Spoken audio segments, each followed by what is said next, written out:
গত বছর 22শে জানুয়ারি মহাসমারোহে অযোধ্যায় রামলালার প্রাণ প্রতিষ্ঠা হয়। তার ঠিক এক বছরের মাথায় বুধবার এ রাজ্যে মুর্শিদাবাদের সাগরদিঘিতে রাম মন্দিরের ভূমি পুজোর আয়োজন।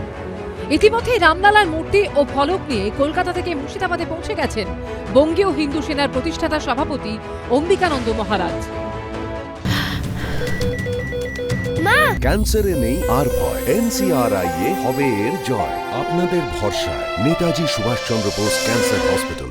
কলকাতা থেকে রামলালার মূর্তি নিয়ে মুর্শিদাবাদের উদ্দেশ্যে রওনা দিচ্ছেন বঙ্গীয় হিন্দু সেনার প্রতিষ্ঠাতা সভাপতি অম্বিকানন্দ মহারাজ।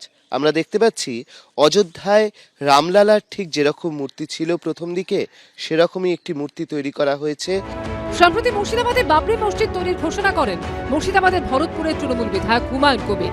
বাবরি মসজিদ তৈরি করা হবে 25-6 ডিসেম্বর। পরদিনই পাল্টা রাম মন্দির তৈরির ঘোষণা করে বঙ্গীয় হিন্দু সেনা।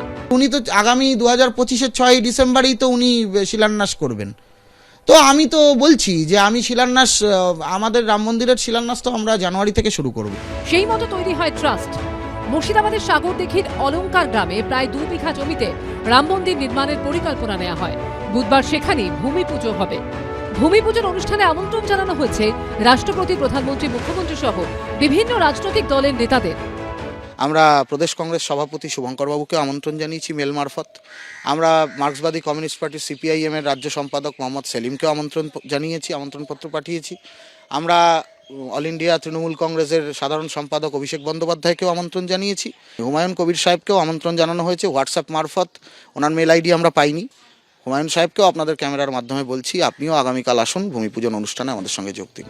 আগামী দিনে রাজ্যের একাধিক জায়গায় রাম মন্দির বানানোর পরিকল্পনা রয়েছে বলে জানিয়েছেন বঙ্গীয় হিন্দু সেনার প্রতিষ্ঠাতা অম্বিকানন্দ মহারাজ। অর্ণব মুখোপাধ্যায়ের রিপোর্ট, ABP আনন্দ।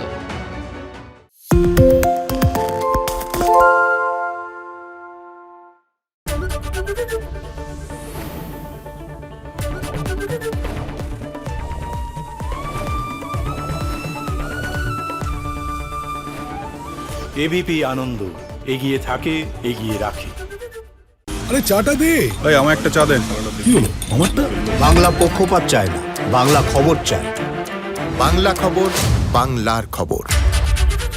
সত্য অন্তহীন, সত্যের খোঁজও তাই, সত্য সন্ধানে তাই আমরা অক্লান্ত, অকুতভয়। ABP আনন্দ নতুন ভাবনার প্রতীক, যা মনে মুক্ত, তথ্যে যুক্ত এবং যাবতীয় সীমানার বাঁধন থেকে মুক্ত।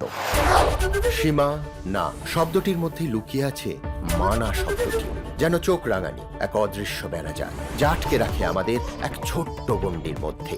একমাত্র সঠিক খবরই গড়ে তুলবে এক মুক্ত সমাজ। সেই জগৎ গড়ার লক্ষ্যে কোনো সীমানার ঠুকুটি আমরা মানব না। ABP আনন্দ, এগিয়ে থাকে, এগিয়ে রাখে।